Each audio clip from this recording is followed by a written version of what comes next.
35장 1절부터 8절까지 말씀입니다.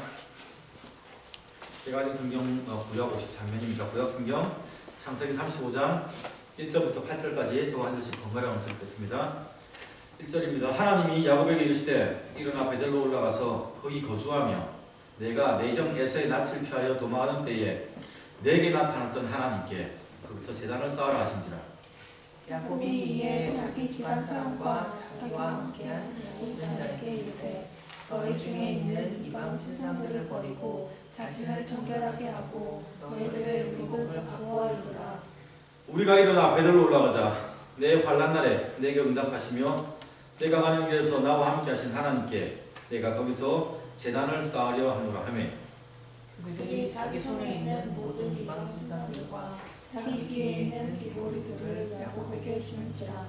야곱이 그것들을 세겜 근처 상수리 나무 아래에 있고 그들이 떠났으나 하나님이 그 사면 고울들로 크게 두려워하게 하셨으므로 야곱의 아들들을 추격하는 자가 없었더라. 야곱과 그와 함께한 모든 사람이 가나안 땅 루스고 베델에 이르고 그가 거기서 제단을 쌓고 그곳을 엘베델이라 불렀으니 이는 그의 형의 낯을 피할 때에 하나님이 거기서 그에게 나타나셨습니다. 리브가의 이모 두라가 죽음에 그를 베델 아래에 있는 상수리 나무 밑에 장사하고 그 나무 이름을 아론바구시라. 아멘. 오늘 우리가 만나볼 야곱은 우리에게 굉장히 잘 알려진 성경 인물 가운데 한 사람입니다. 제가 야곱 설교 몇 번 했습니다. 기억 아마 하실 거예요, 그죠? 정말 그분만큼 그 삶이 정말 인생이 드라마틱한 사람, 반전의 반전을 거듭했던 사람을 아마 찾기는 쉽지 않을 것 같습니다, 그죠? 파죽한 것으로 형에게 장자인 명분을 샀고요, 약간의 사기죠. 그 다음에 눈이 어두워진 아버지를 속여서 장자가 받는 그 축복분을 자기가 다 받아들였습니다. 자기를 죽이려던 형을 피해서 외삼촌이 사는 라반이라는 동네로 도망을 가서 20년 동안 외삼촌 집에서 생활을 했었습니다. 근데 그동안 하나님께서 야곱을 지켜주셨고 맨몸으로 도망갔던 이 야곱이 나중에는 20년이 지난 다음에는 보니까 수없이 많은 재물들과 가축들을 거느린 거대한 부자가 되었고요. 2명의 아내와 2명의 아내들의 몸종들에서부터 12명의 아들과 1명의 딸을 얻었습니다. 그러니까 헐헐단신으로 도망쳤던 야곱이 20년 만에 일가를 자신의 가족을 가문을 세운 거고요. 그리고 엄청난 부를 축적할 수 있었습니다. 정말 말 그대로 자수성가, 그 삶의 가장 대표적인 인물 가운데 하나가 야곱이라고 할 수 있습니다. 창세기 31장 13절을 보면요. 그런데 하나님께서 야곱에게 나타나 말씀하셨습니다. 나는 베델의 하나님이다. 그러시면서 이제 외삼촌 집을 떠나서 너의 출생지, 너의 고향으로 돌아가라고 말씀하셨습니다.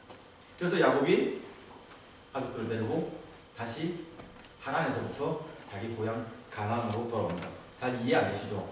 우리 영상 한번 볼까요? 보시면 여기가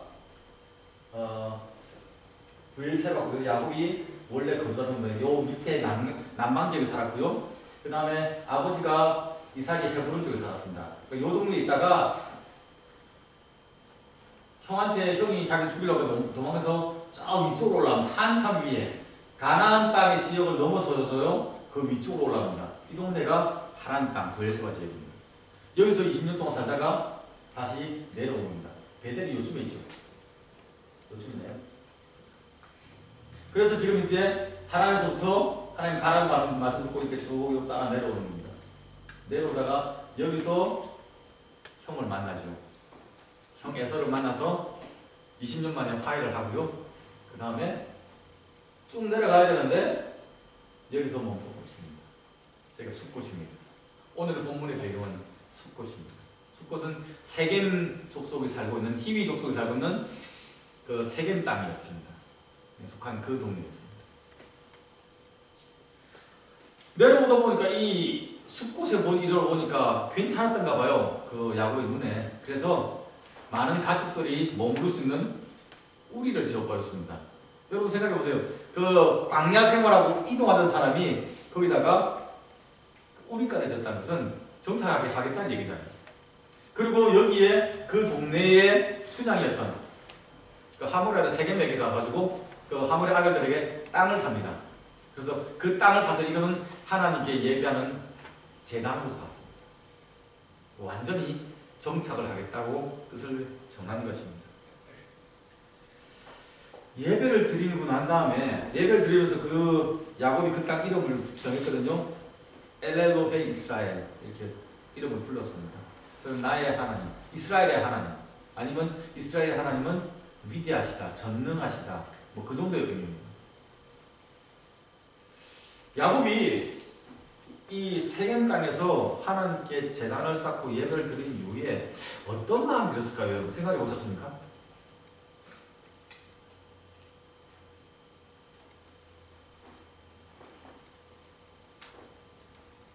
지금 말씀드렸던 이 엘렐로의 이스라엘이라는 것은 우리가 생각하는 이스라엘 민족을 가리키는 게 아닙니다.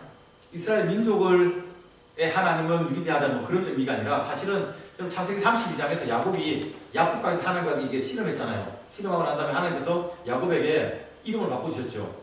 너의 이름을 다시 야곱이라고 하지 말고 이스라엘이라고 해라. 네가 하나님과 싸워서 이겼기 때문이다 라고 승리자라는 뜻으로 이스라엘이라는 이름을 주셨잖아요. 그러니까 야곱이 지금 그 제단을 쌓고 하는 거예요. 나의 하나님, 이스라엘, 나 자신의 하나님은 위대하다. 그렇게 고백하는 겁니다. 내가 믿는 하나님 정말 대단하시다라고 고백을 한 겁니다. 생각해 보시죠, 여러분. 형한테 맞아 죽을까봐 밤에 아마 도망갔을 겁니다. 그죠? 아니면 형이 사냥 가고 없을 때나 형의 눈을 피해서 정말 비참하게 맨몸으로 도망갔던 사람이 엄청난 부자가 되었고요. 자신의 패밀리를 이루었고요. 또 하나님을 만난 영적인 체험도 있었습니다. 그리고 오는 길에 형을 만나서 20년 동안 맺혔던 그 원한도 풀었고요. 이제 가나안 땅에 돌아와가지고 현지인들에게 땅을 사서 자기의 영역을 마련하는 겁니다. 우리 여기 이민 와서 여기서 우리 땅 사고 집 사고 안정하는 것처럼 야곱의 상황이 그런 상황이 됩니다. 그리고 이제 하나님께 제단을 쌓고 예배를 드리면서 나의 하나님은 위대하시다. 그렇게 고백하는 겁니다. 아마 굉장한 감격, 그 가슴 벅차게 차오르는 그러한 감동을 아마 야곱이 느꼈을 것이라고 생각을 합니다. 그런데 불행히도 모든 것을 이루고 하나님께 예배하며 찬양했던 그 세겜 땅에서의 삶이 그렇게 순탄하지만은 않았습니다. 하나밖에 없는 딸 디나가 그 땅의 추장 세겜에게 성폭행을 당했습니다. 이로 인해서 디나의 오빠 시몬과 레위가 계획을 세워서 밤에 그 사람들 급습합니다. 그 성을. 그래서 남자들을 몰살시켰습니다. 야곱으로서는 굉장한 지금 난처한 상황입니다. 진퇴양난이라는 표현이 있죠. 네, 앞으로 나가 뒤로 나가지 못하는 그런 꼼짝 못하는 굉장히 난처한 상황에 처해버렸습니다. 딸이 여기 지금 외지인의 동네에 와가지고 낯선 동네에 와서 살아가다가 거기서 험한 일을 당한 것도 정말 가슴 아픈 일이고, 그리고 아들이 그 땅에 원주민들이 살아보고 있던 원래 있던 네이티브를 피해 복수를 해버린 건 더더욱 가슴 아픕니다. 왜냐하면 그 결과로 주위에 있던 다른 부족들이 복수를 하게 됐으니까요. 야곱은 흔히 말하는 굴러온돌 아닙니까? 이 외지인이 와서 한 일가를 추장 그 도시의 추장과 그 모든 남자를 다 죽여버렸으니 그 주위 부족들이 가만히 있으면 난무하죠. 그러니까 야곱 입장에서 볼 때는 이제 간신히 자기의 가족 일가를 이룬 이 야곱 입장에서 보면 주위 다른 부족이 다 자기들을 공격해서 떼죽음을 당할 수 있는 그는 굉장히 위험한 상황에 처한 것입니다. 뭐부터 잘못됐을까요, 여러분? 모든 게 다 순탄하게 이제는 다 해결되고 다 괜찮아 보이는데 왜 대체 무엇부터 일이 이렇게 꼬여버리고 있을까요? 우리가 앞서 야곱 일사를 살펴봤지만 제가 그런 말씀드렸죠. 야곱은 여기 숲곳에 머물러서 될 사람은 아니고요. 원래 하나님 말씀을 따르면 여기 헤브론 아니면 브엘세바로 내려갔었어야 했습니다. 무엇보다 이 가는 길에 베델에 들여서 하나님과 자신이 맺었던 약속을 지킬 의무가 있었습니다. 창세기 28장 보면요. 다음 슬라이드 볼게요. 28장 20절에서부터 22절에 보면 하나님께서 말씀하십니다. 하나님과 야곱의 그 관계에서 서원이 있었는데요. 야곱이 하나님께 서원한 겁니다. 야곱이 하나님께 서원하이르되 하나님께서 나와 함께 하셔서 내가 가는 이 길에서 나를 지키시고 먹을 떡과 입을 옷을 주셔서 내가 편안히 아버지 집으로 돌아오게 하시면 여호와께서 나의 하나님 되실 것이요 내가 기둥을 세운 이 돌이 하나님의 집이 될 것이고 그리고 내가 하나님께서 내게 주신 모든 것의 10분의 1을 하나님께 예물로 바치겠습니다. 세 가지 하나님께 서원을 했습니다. 31장에서 하나님께서 야곱에게 너 베델로 가라고 말씀하셨던 원래 출생지로 돌아가라고 말씀하셨을 때 하나님께서 자기 자신을 나는 베델의 하나님이다 라고 소개하신 이유가 여기 있는 겁니다. 20년 전에 하나님께 서원하고 하나님 도우심을 구해 살아왔는데 세 가지 서원 다 잊고 살았던 겁니다. 그래서 하나님께서 지금 너 성공 다 했으니 이제는 네가 한 약속을 지킬 때다. 나는 베델의 하나님이다. 그 약속 기억하지. 이제 너 고향으로 돌아갈 시간이야. 야곱이 하나님께서 하신 말씀의 의미를 알았다는 겁니다.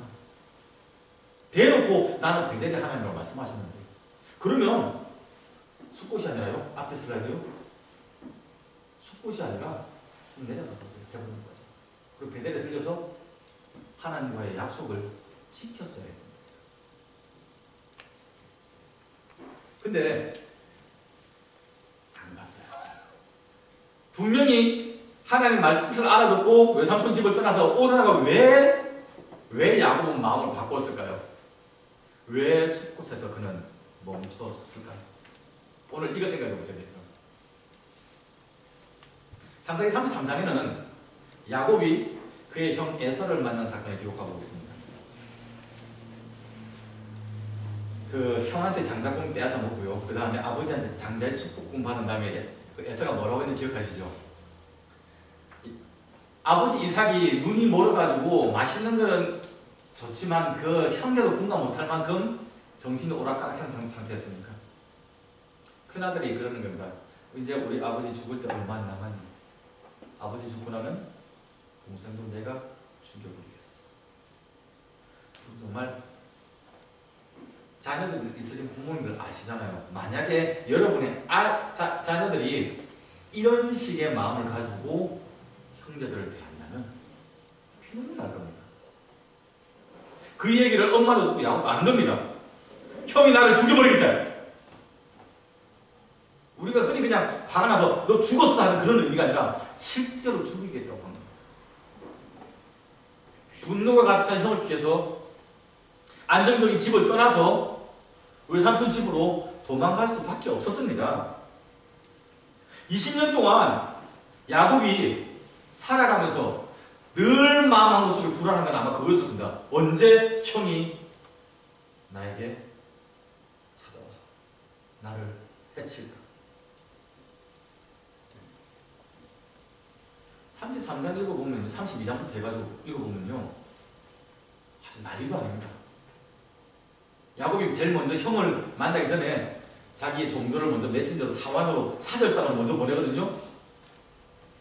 그래서 우리 주인님이 지금 이제 에서님을 만나기 위해서 오신다고 딱 갔는데 종들이 와서 뭐라고 합니까? 에서가 지금 400명을 거느리고 주인님에게 나오고 있습니다 하고 보고가 오는 겁니다. 400명이 무슨 군악대나 그리핀 사절단이었을까요? 그럴 수도 있죠. 근데 일단 보통은 아마 종들 내지는 군인들로. 그렇다면 상황을 알지 못한 야곱 입장에서 20년 만에 만나는데 형이 400명이나 되는 가솔들을 이끌고 혹은 부하들을 데리고 자기를 찾아온다고 하니까 마음이 팍 바짝 쫄았습니다. 어떡합니까? 자기의 수많은 재산들, 가족들 그룹 둘로 나눠버렸습니다. 아내들도 둘로 나눴습니다. 그래서 누구든지 에서를 만나러 가다가 운이 나빠서 에서가 이쪽을 치면 이쪽은 도망가고 아니면 이쪽을 치면 이쪽은 도망가서 반이라도 살려야겠다라고 생각할 만큼 형에 대해서 두려워했습니다. 그를 만나는 것 자체가 너무너무 스트레스 받는 일이고 피하려면 피할 수 있으면 피하고 싶지만 피하지 못하는 상황. 그러니까 오죽하면 그룹을 자기 소유를 반으로 나눴겠습니다. 근데 그만큼 두려웠던 그 형이 자신을 만났는데 목을 끄라고 헛걸 하고 웃는 겁니다. 깜짝 놀랐어요. 하나님의 은혜였습니다.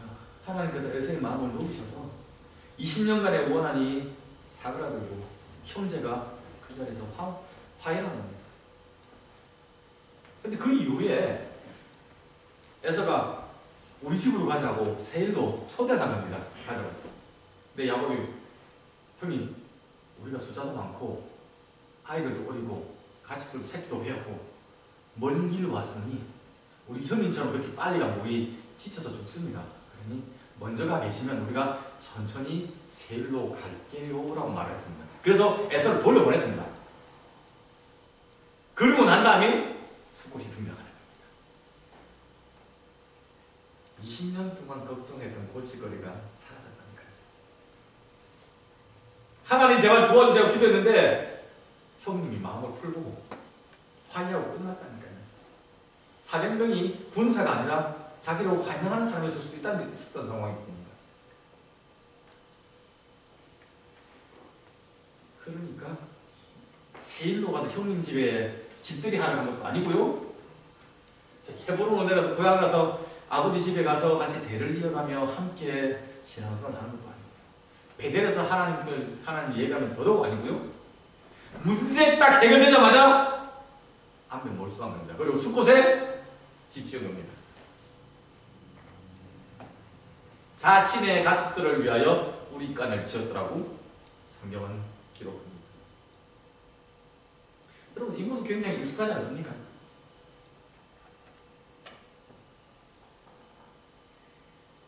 신자들이 그렇습니다. 급한 일 생기면 기도합니다. 하나님께 부르짖습니다. 하나님 도와주셔야 돼요. 이번 한 번만 저 좀 살려주세요. 하나님 대학 합격해야 됩니다. 하나님 직장 잡아야 됩니다. 하나님 아버지 돈 벌어야 됩니다. 하나님 이 건강에서 회복되기를 원합니다. 하나님 비자 문제 해결해 주시고요. 하나님 우리 아이들 좋은 배우자 만나게 해주시고요. 다양한 기도 제목을 가지고 하나님 도우심을 구합니다. 하나님께서 이 문제만 해결해 주시면 제가 정말 잘할게요. 충성 봉사할게요. 헌금 많이 할게요. 뭐 할게요. 근데 문제 해결되고 나면요 그때 했던 그 소원이 6개월을 못 넘깁니다. 보통. 그렇죠? 언제 그랬는지 하나님 잊어버리고 하나님과 한 약속 잊어버리고 자기 원하는 대로 살아갑니다. 야곱 보세요. 형 돌아가자마자 바로 숫곳에 터잡았다니까요. 숫곳은요 세겜 족속이 있는 히위 족속들이 사는 그 마을이 세겜입니다. 온갖 이방신들 섬기는 우상숭배한 도시입니다. 거기에 덜렁 터잡은 겁니다. 그리고 땅 사서 예배당 지어놓고 하나님께 예배하면서 나 여기서 살겠다고 한 겁니다. 야곱 입장에서는요 그 이방인의 땅에 우상숭배하는 그 땅에서 내가 하나님의 예배당을 세워놓고 예배하는 자로 살겠습니다고 자기는 당당하게 생각했을 수도 있습니다. 그렇지만 하나님께 제단 쌓는 것은 그의 의무를 다한 것이 아니라 실제로는 그 사람이 하나님의 은혜를 잊어버린 채 육신의 정욕을 따라서 그 사람들과 어울려서 그 동네 사람들과 어울려서 세상의 길로 갔던 겁니다. 본문 말씀 2절 보면요 야곱이 그 가족들에게 하나님께서 베델로 올라가라고 하니까 뭐랍니까? 너희 가운데 있는 모든 이방 신상들을 다 제하고 몸을 정결케 하고 의복을 깨끗하게 하라고 말합니다. 무슨 얘기예요? 야곱의 가족들 가운데 이방인 신들을 품고 있는 사람이 있었다는 얘기입니다. 그의 아내가 제일 처음에 침대에서 도망올 때 드라마에 훔쳐 나왔죠. 그 외에도 있었던 것 같습니다. 이방인 신들이라고 하는 거 보니까. 아내나 자녀들이 그렇게 하는 것들 묵인해 왔다는 얘기입니다. 큰아들이 자기의 첩을, 야곱의 첩을, 아버지의 첩을 겁탈했습니다. 알고 있었습니다.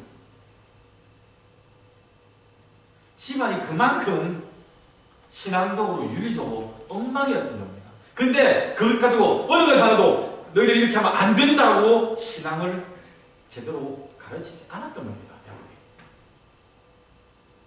지금 딸이 험한 일을 겪고 나서 그리고 자기 가족들이 완전히 풍비박산나는 멸문당하는 상황에 이르렀을 때 하나님께서 베델로 올라가라고 말씀하시니까 그제서야 하나님께 올라가야 되는데 차마 우상을 들고 가지 못하니 자기가 돌아보는 겁니다.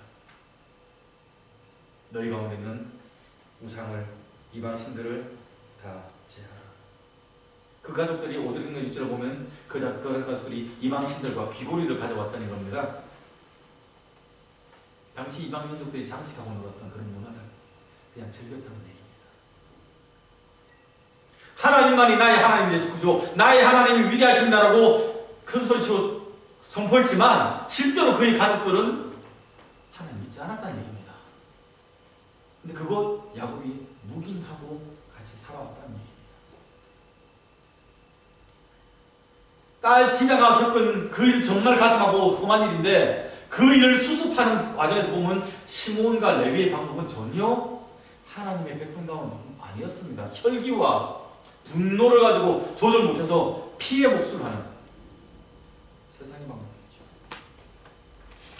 세상 문화 따라가며 세상 가치관 가지고 육신의 기쁨을 쫓아가며 정욕하며 음란하며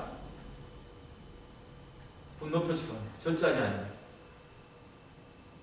그게 어디에 하나님의 백성다움이 있습니다. 야곱이 숲곳에서 쌓아 올렸던 바쳤던 하나님의 제단, 하나님의 제사, 하나님께 드렸던 제사, 올바른 제사였다고 평가하기 어렵다는 얘기입니다. 성도가 하나님의 뜻을 저버리고 다른 길로 가면요, 하나님께서 몇 가지 반응을 하시죠. 딱 기본적으로는 실망하십니다. 속상해하시죠. 그래서 그 잘못에 대해서 징계하실 때도 있습니다. 어떤 때는 침묵하십니다. 아예 입을 닫으셨습니다. 화가 나셔서. 몇 년간 혹은 수십 년의 긴 시간을 하나님과 교제가 끊어질 수 있습니다. 그러나 긍휼히 분수하신 하나님은 그 진노 중이라도 그 백성들에게 다시 회복기를 허락하시잖아요. 야곱이 모두 마찬가지입니다. 야곱이 어찌할 바를 모르는 위급한 상황이 있을 때 지금까지 자기 멋대로 살아가고 약복강에서 하나님을 만난 영적 체험을 하고도 변화되지 아니하고 세상의 방을 따라갔었는데 우리 같으면 너는 가망 없을 텐데 하나님이 그 와중에도 찾아오셔서 말씀하시는 겁니다. 베델로 올라가라. 본문 1절요. 하나님께서 야곱에게 이르시되 일어나 베델로 올라가서 거기 거주하며 내가 내 형 에서의 낯을 피하여 도망하던 때에 내게 나타났던 하나님께 거기서 제사하라. 20년 전과 상황이 정말 사실 비슷한 겁니다. 자기는 20년 전에 그 비참한 상황이 형과 모든 문제를 해결하면 끝났다고 생각했는데 지금 상황이 똑같은 겁니다.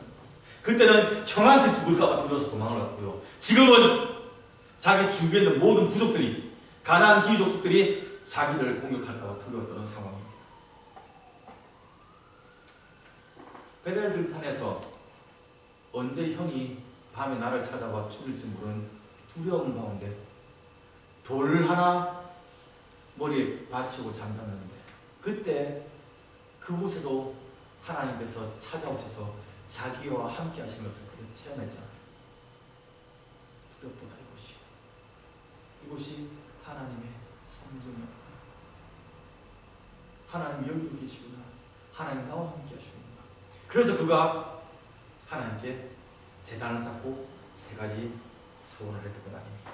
지금 이 순간 하나님께서 과거에 그때 하나님 만났을 때 그 순수한 신앙으로 돌아가길 요구하시는 겁니다. 베델로 올라가라. 거기서 하나님께 제단을 쌓아라. 사랑하는 성도 여러분,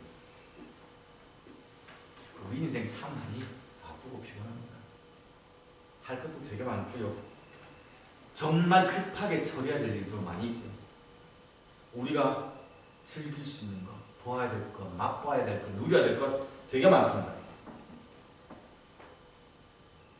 근데 혹시나 만약에 이런 것들로 인해서 여러분 인생이 너무나 바빠서 하나님과 한 서원들, 약속들을 잊고 사지는 않습니까?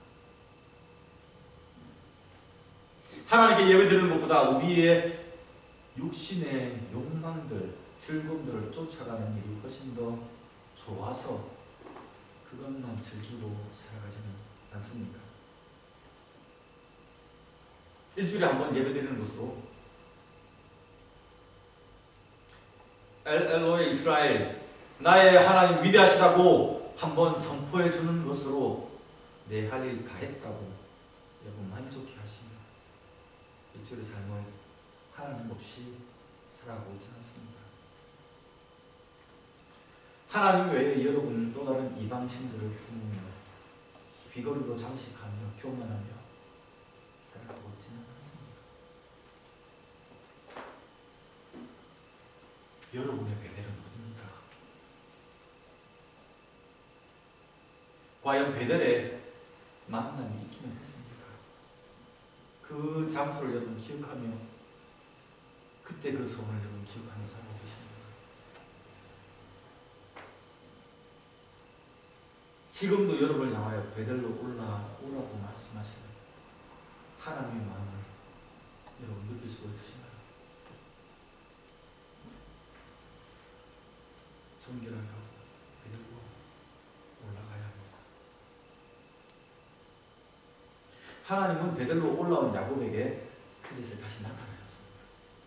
그리고 그에게 복을 주셨습니다. 내가 너의 인생을 옮겨줄게. 걱정하지 마. 너 뒤에 내가 있어. 걱정하지 마. 얼마나 든든한 말인지 모르겠어요.